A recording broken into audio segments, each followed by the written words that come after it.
It's 4 minutes after 2. If you've just joined us, this is Power 987 Power Zone. And my name is Pretty Ngwenya. We catch up on the social media platforms. Usually I do Power Beats on a Sunday between 6 to 9. But I'm here now. I'm here to be your saving grace as we unpack these conversations. Various conversations that have come about. And we've just wrapped up the political week that was. Great conversations, chatting with Katlego, speaking about some of the headlines that have transpired during the course of the week. Of course, the MK party was there as well, first on the list, or maybe just after speaking and paying tribute to Didi Mabuza. We then moved on to MK party, understanding the nature and some of the complications while within the party before actually looking into the supporters of the party and how uncomfortable, or maybe how comfortable they are. Because sometimes, like we spoke, I think it was George who said that sometimes it's better the devil you know, because you're clearly used to some of the moves that they are making, and it doesn't come as an element of shock at all. We've also touched base on the 120 billion rand budget for police budget. Definitely there to secure the G20 more than anything else, because the way I look at it, a lot of the money is being channeled into that direction. Although local government elections have also been stated.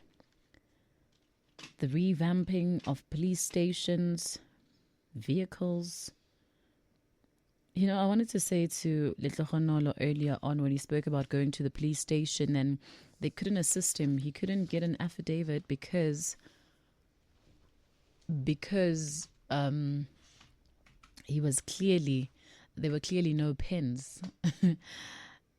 And I think what bothers me is that sometimes you get the pen is something else, because you can borrow from someone who's in the same vicinity and get to write. There can also be a potential point of not having paper. Therefore, they cannot print out the paper for you, the document for you to write on for your affidavit. If it's not police vans not being available, there's a case in point of resources like your paper and pens. And there's no sense of urgency. There's no prioritization of what is required. I once went to a police station and they couldn't certify my documents because the stamp was out of ink. And then obviously, because I'm here now, I then say, can we at least try?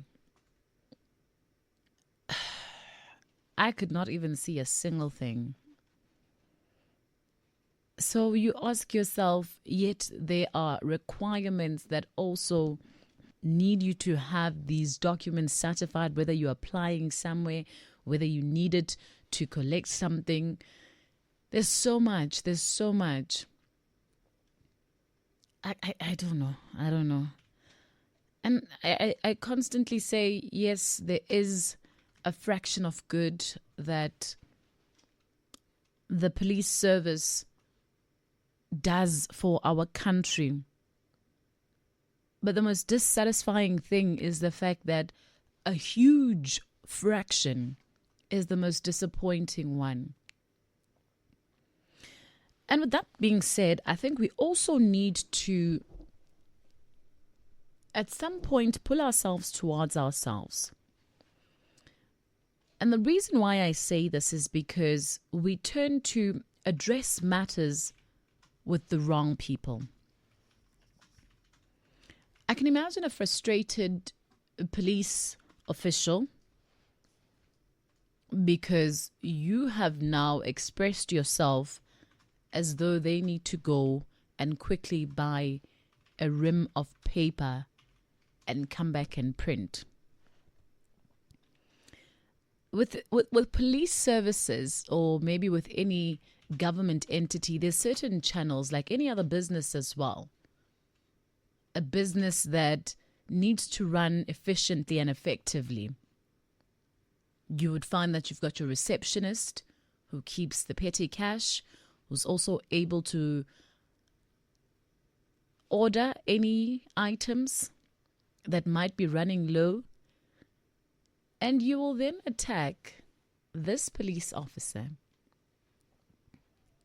And it becomes a mess. We need to understand that they themselves are not accountable for the resources. However, I do feel like there is a need to have a running channel that is going to be of use for everyone and play a healthy role for everyone as well. That's just my 2 cents when it comes to that. Because I know if right now I were to open the lines and say, if you had a story about South African police, we would be here until kingdom comes. Everybody's got a heartbreaking story. Everybody's got a dissatisfaction story. And most people are grateful. Like, this is where they now have no choice but to obliterate the idea of ever having police officials help them. Very heartbreaking. 11 minutes after 2 o'clock, we now get into the DRC and Rwanda peace agreement and what it means for the African Union. Is it really a peace agreement, or is it paperwork? Most people praising Trump as well, while some people saying, hey, this is mineral versus peace. There's just a lot that has been expressed. A lot that has been expressed, while most people feel like we've reached a point of agreement. So does this mean that South Africa failed to intervene? Yeah, let's get into this conversation and figure out what it really means for South African Union. On the line now, we're joined by Tapiwa Diamond, Afro Expert in democracy. After years of tension, which could be described as 3 decades, mistrust, cross-border conflict, we can say eventually the Democratic Republic of Congo and Rwanda have taken a historic step. But also, what does this mean? Is this a new chapter, a new leaf of cooperation? Or maybe it could also be just another temporary ceasefire. What role did the African Union play, or should it play maybe, in supporting this next big step? Supporting peace, accountability, the long-term reconciliation, those are some of the things that we are going to be looking into. It's 14 minutes after 2 o'clock. A very good morning to you, Tapiwa. Thank you so much for your time this morning. Hi, Tapiwa, are you there? Morning to you. Loud and clear. Yes, good morning to the listeners of Power FM from the length, width, breadth, and the rest of the world. It is always a pleasure to be part and parcel of this magnificent show. Tapiwa, 27th of June, was the initial day where the signing of the deal, the peace deal, a war conflict for over 3 decades now. Take us through the root causes when it comes to the conflict. Maybe if we go back a bit between the DRC and Rwanda, giving a clear perspective of issues in Eastern Congo. Thank you.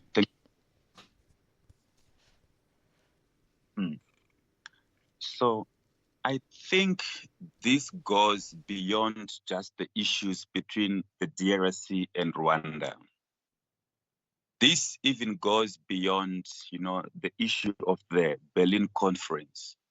The whole issue that we are speaking about now emanated from one of the richest persons in the world who ever existed. His name was Mensa Musa, who was from Timbuktu in Mali. As the richest person in the world, as he was coming from pilgrimage, he was distributing gold along the way, giving people gold. And as a result, at some point when he gave people gold in Egypt stay, and many people, especially in the West and in the East, they realized that Africa was rich. So they started looking, that was in the 13th, 14th century. Tapiwa, I seem to be losing you a bit. I don't know if we can take an opportunity to just help you find some stability on your reception, because you seem to be cutting a bit. Maybe let's give Tapiwa an opportunity to find some stability so that we can hear very clearly and get some sense of understanding during this conversation. 16 minutes after 2 o'clock, we're in conversation about the over 30 decades ongoing war, conflict, Rwanda, DRC, and eventually at this point we are discussing the peace agreement that has been signed. We're navigating our way to find out what this particularly means for African Union, especially when we're looking at some of the role that they need to play, or maybe that they should be playing in supporting this initiative, and where exactly do they come in with the likes of your peace and accountability. It's a long list of further things that could be suggested, but we are drawing towards what it definitely means for the African Union. Tapiwa, I think I'm hoping that you are on a better position now.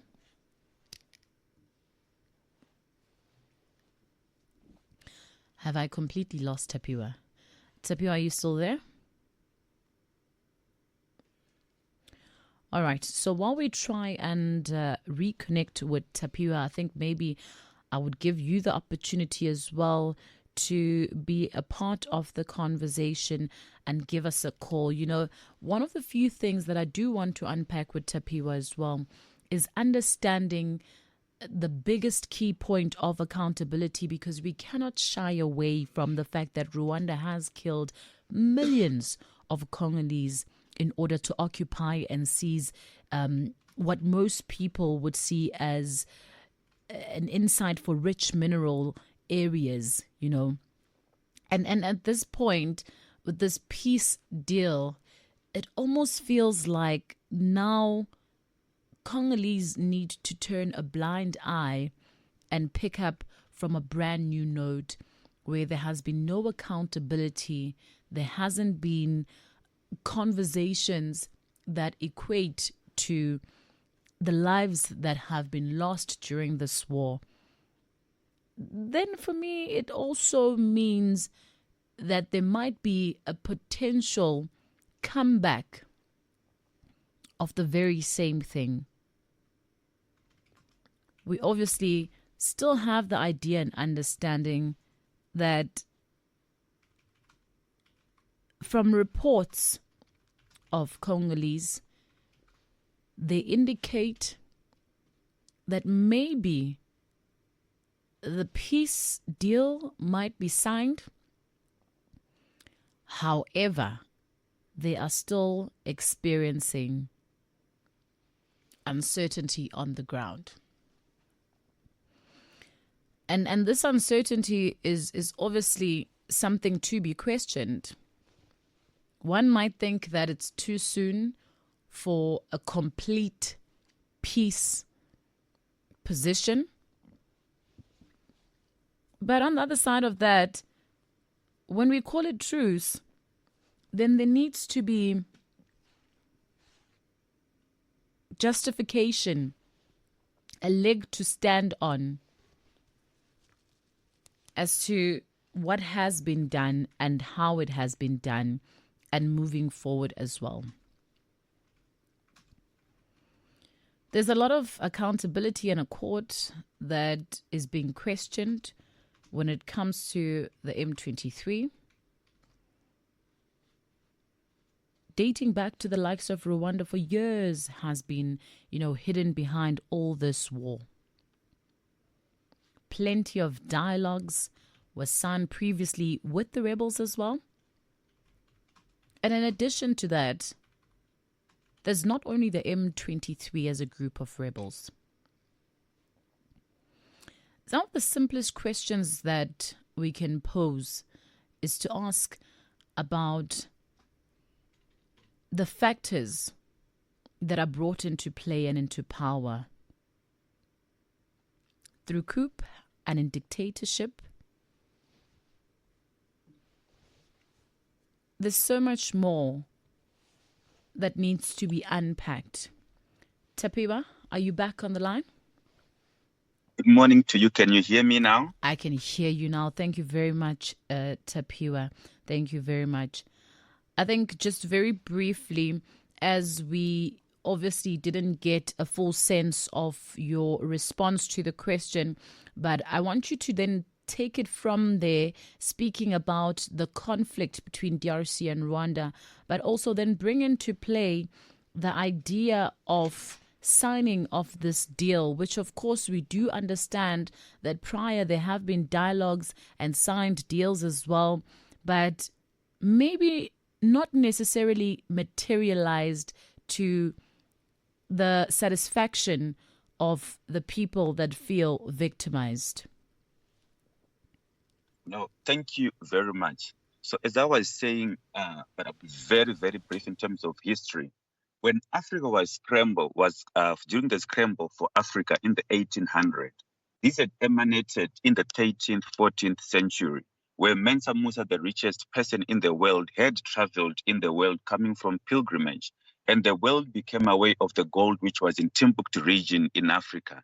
And as a result, Africa then, a couple of centuries after, got invaded in the 1800s. When they set in the 1800 Berlin Conference, that I would like to call the Congo Conference, where King Leopold then acquired the Democratic Republic of Congo, which was the central part of Africa, because it was rich in minerals. So as a result, the issues that we are seeing now, playing between the Democratic Republic of Congo and Rwanda, they are deeply entrenched.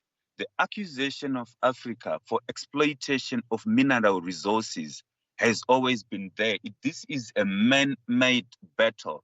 The status quo in the DRC is meant to be like that because it then assists the perpetuation of colonialization, of colonialism in Africa.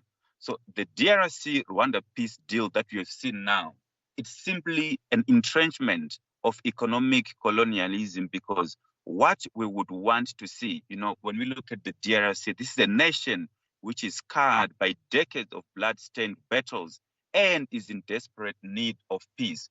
But we are cognizant and aware of the fact that King Leopold, he killed a lot of people in the Democratic Republic of Congo, and the international community has not acknowledged that. So what we would like to have is a permanent ceasefire that heralds in lasting peace, which can only be the passport to sustainable recovery, repair, and development in the besieged nation. But we are aware of the other external factors that would want to keep the status quo, for them to be able to keep on siphoning out mineral resources. If we have peace in the Democratic Republic of Congo now, the international community, those who siphon out mineral resources, will not benefit. So as a result, they'll keep on sponsoring these man-made issues and conflict in the Democratic Republic of Congo.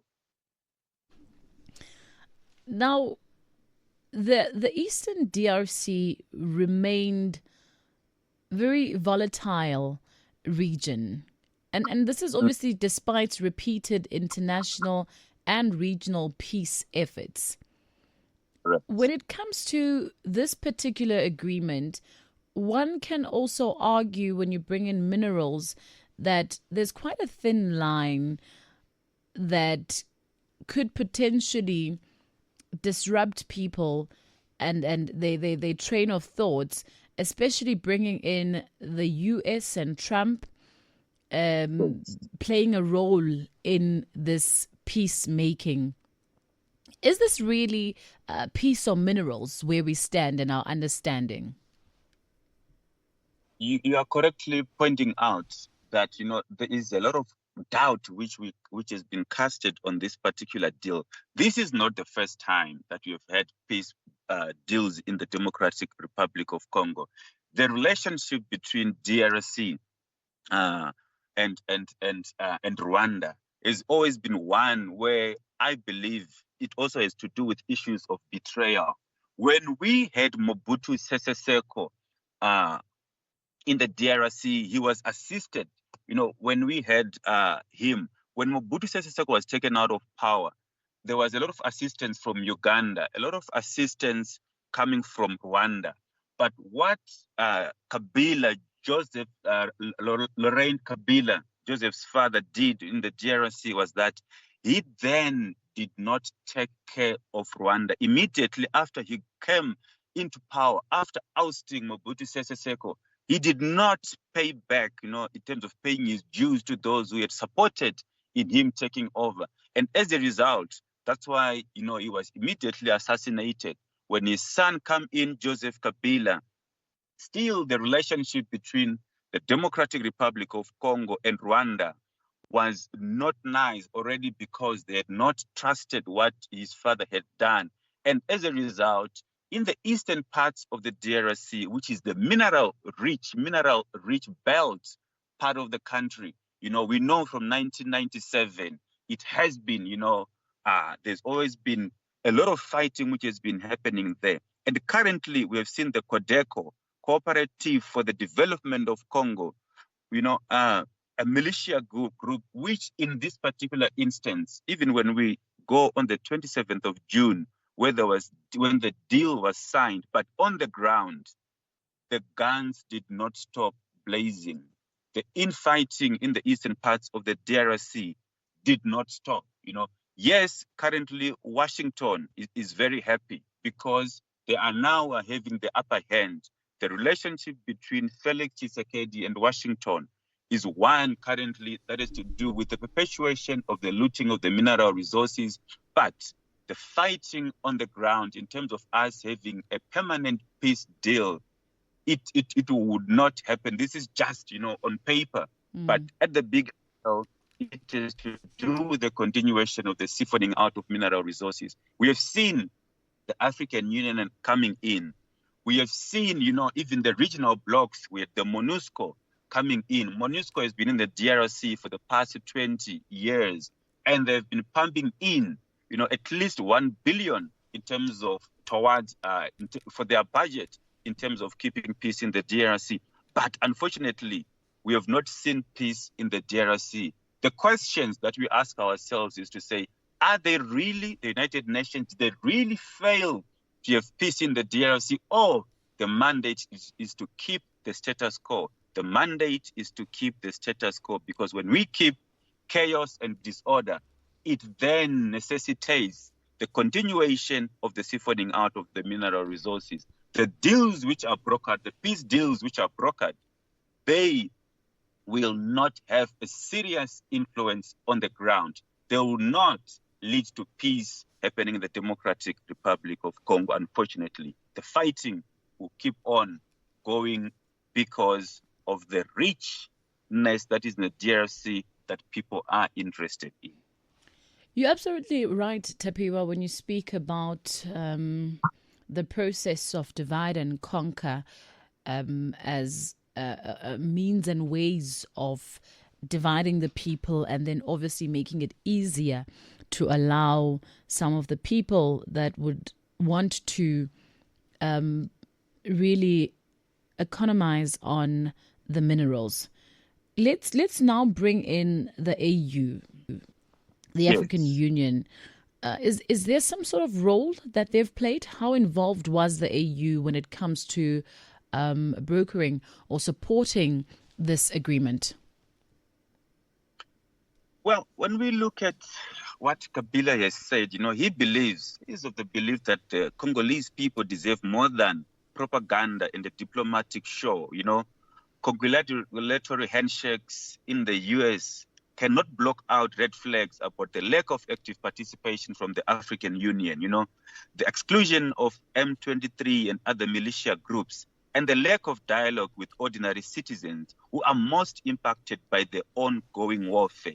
So what we have seen, from Donald Trump, is to say that this is a jackpot for him. We know how, how he expedited in the transactional character, in terms of how they fast-tracked this, and also, how the United States' participation in promoting a peace deal between DRC and Rwanda. Look, this is a frenzied crusade for Donald Trump, for a Nobel Peace Prize, because already he has been talking, in terms of trying to get international community and recognition, for him to say, look, I've done something that not many people have been able to do, But the U.S. ambition to secure its access to Congo's precious cobalt and coltan, that is no state secret. The geopolitical spin-offs of the deal, it will boost the U.S. position financially, in the continent. And it can also help them to nudge out China, the growth of influence that China is placing on Africa. So there are a lot of things which are out there playing, But when you have a peace deal where the major role players are not consulted, the people in the communities are not engaged, what it simply does is that this belittles the African agency, the long-standing, deep and festering tensions ever inflamed regional insecurity issues, the issues in sub-Saharan Africa. It simply means that this deal is right at the top and the deal is not at the grassroots level. So a peace deal manufactured in Washington, it sets a seriously dangerous precedent for Africa because the African leaders were excluded in this. So half the time we have seen in our communities, as long as you exclude those who are on the ground, as long as you exclude those who are affected and all the other role players, you are most likely not going to attain what you intend on attaining. In this particular instance, the peace deal will, as we've seen, we will not hold because currently the infighting did not particularly stop. It has continued and the status quo has remained despite and irrespective of having the recent new peace deal that is being frenzied by America. Let's zoom into the exclusion, and I like that you bring it up because I also wanted to go back and look at accountability because obviously Rwandans have been killing millions of Congolese. And in order for there to be peace, that's where the conversation needs to derive from. We can't simply speak about peace on a piece of paper that has been signed without bringing in the necessary individuals that are affected.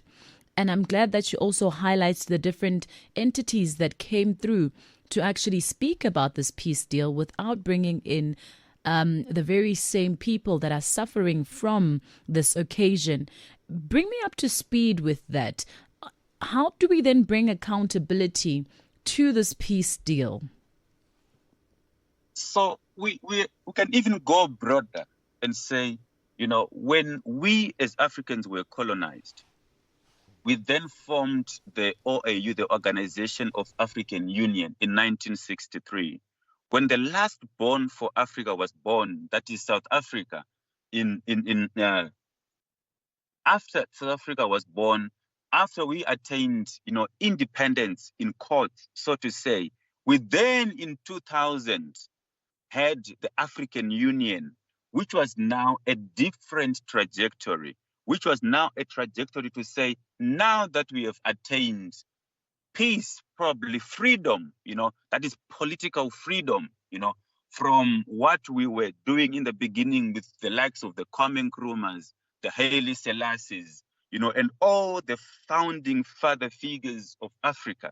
We then had a new direction, new dimension, where we had President Olusegun Obasanjo, President Thabo Mbeki, coming in together with Colonel Gaddafi and others, coming in and saying, now that we have attained, political freedom, it is now time for us to have economic freedom as Africa. We need now to have new, different type of a warfare. That is when we had the birth of the African Union, which was the transformation of the goals and agenda for Africa. So one of the key things to know from the African Union was that we had the African 2063 agenda aspirations. One of the agenda aspirations to be attained in 2063, which should have been attained already in 2020, was to have a gun-silent Africa. So we are now in 2025.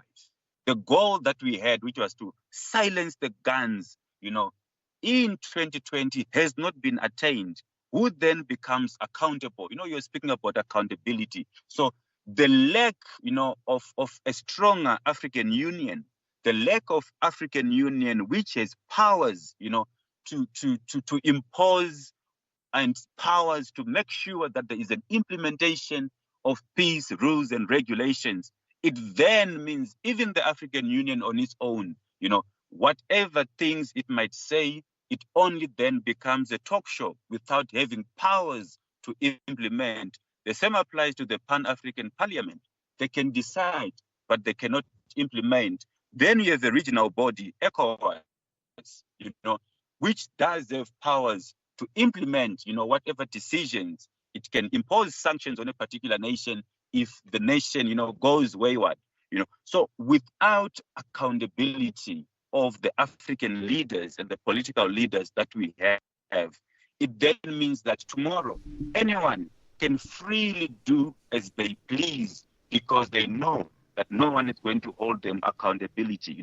We have seen the peace deals, the multiple peace deals that have been signed in Africa, not just in between the Democratic Republic of Congo and Rwanda, but in many other pockets of Africa where there's minerals, where there's always conflict.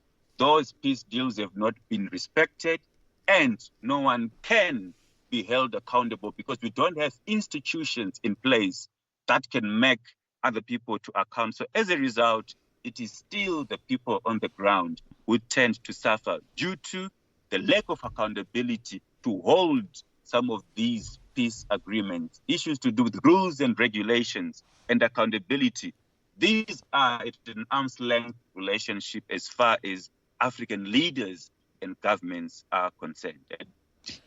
Tapiwa, to your knowledge, are there something that we always say, look. I seem to be losing you again, Tapiwa. All right. I can hear you now. Okay, I can hear you now loud and clear. Tapiwa, just very quickly, to your knowledge, are there any mechanisms maybe that have been put into place, obviously, to ensure both sides stick to the terms of the deal? The mechanisms are there on paper, but what the peace deal does is it entrenches the economic colonialism under the cover of peace talks. The tall and proud posture of Rwanda and President Paul Kagame on the sacredness of sovereignty and the imperative of African solutions to African problems, it seems to have been compromised. So in this particular instance, as usual for the African context, it looks good on paper. But when it comes to implementation on the ground, it is a different trajectory altogether. This is one of these instances where we say, as Africans, we kick left and we turn right. The peace deal that we have, because it excluded key role players, it won't hold. 2 months down the line, we'll still be speaking about the perpetuation and the continuation of violence and the siphoning out of mineral resources, not just in the DRC, but in the other parts of Africa as well. Tapiwa, I just want to quickly bring in... we seem to have lost the individual there. Maybe just to bring our conversation to the end, there are plenty challenges that could derail the implementation of this agreement. And like we said earlier on, that we've seen many deals come and go, but nothing significant and tangible to a point that today we are back to where we were. But I mean, this might be a light at the end of the tunnel, or it could not. How can these basically be mitigated? It becomes tricky because, while the DRC and Rwanda economies may benefit from inflows of investment and the new mineral trade value chains and routes, the primary beneficiary will be the US and together with the peace deal could see Rwanda holding onto its control and influence over some of the eastern parts of the DRC through its, let me call it purported association with the militias. So this means that, people have more or less said, let us keep our shares on the cake as far as the issue of DRC is concerned. Making sure that there is peace in the Democratic Republic of Congo. This won't see the light of the day because we have the greedy international community, which is mostly concerned about the continuation of the siphoning out of your coal, cobalt, platinum, coltan, which then becomes key, especially in the cell phone manufacturing industry. Yeah. So that one becomes a very sad story for Africa, because over and above what we see, on above, there's a lot of things. There's a lot of things which are happening underground that we cannot see, but we are aware of. That all these peace deals that we have seen, people coming in and brokering peace deals, at the end of the day, what they're more interested in is having an upper hand in the continuation of the exploitation of Africa. And no one particularly is concerned about the people who are in Goma, about the people in the eastern parts of the DRC. What they're more interested in is power, influence, and putting new directions and new routes, rerouting the issues of the mineral resources from Africa outside of Africa, taking them out for their own personal benefit. And it then does not benefit the African child, unfortunately. Tapiwa, thank you so much for your time. Quite an insightful conversation. We can only hope that this could be the beginning of peace that has long been wanted by many, many individuals. Thank you very much for your time. Hope is vital. Thank you for having me. Asante sana.